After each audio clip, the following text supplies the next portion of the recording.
We were almost a foot low. Probably more than that. Probably more like 2 foot low last week. We got 4 inches of rain over the course of about 4 days, 5 days, maybe 5 inches, I'm not sure. But it brought the ponds all the way up to where it's almost overflowing out the spillway into the other area. That'll be my next project. I'm gonna put about a 30-inch in diameter culvert across here, and then put an irrigation door on this side, so we can keep this side a little bit higher. It should be about another, I don't know, 10 or 12 inches higher. But right now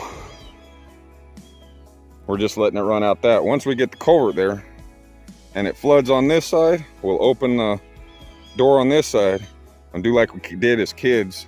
One of my favorite swimming holes, we used to wait until it flooded and then just use the tunnel, the culvert, as a water slide down the other side. So that's what we're going to make for the kids here eventually. And they'll be able to dump into this hole. It's 6 or 7 foot deep. That's the next project. Has to get done so we can keep drainage in here. Right now, all the water when it gets high is flooding off into there, and we need to prevent that from happening. But everything's looking good. Everything's green again.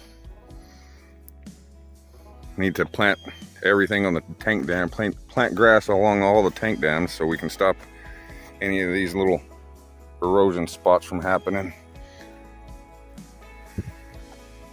But we're getting there. All right, so we finally got enough rain where we can start burning piles. Finally, we can start clearing out this back area back here and make it a bigger pasture for the pigs.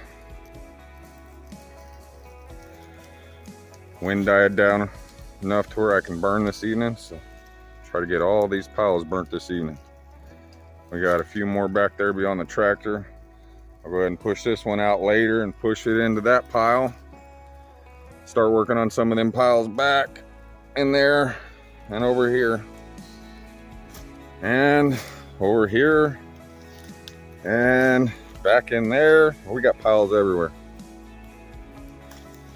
We'll try to get them all burnt down enough to where we can well, not till, but we can rake all that ash into the soil. Not a big fan of tealing. Tealing just tends to take out all the nutrients in the soil faster than it would if you would just rake it all up. We use a landscaping rake up all the piles of roots and whatnot, sift it out with a root rake or root bucket, and then burn the roots, but try to leave all the topsoil we can in place. You see there's piles back over there. That one's gonna be a pain to burn because it's so close to trees. I'm gonna have to push it all over here into these piles once these two have burnt down. These are the ones out in the middle of the pasture, so I'm not too stressed about them catching any trees close on fire. But that's what we're doing today.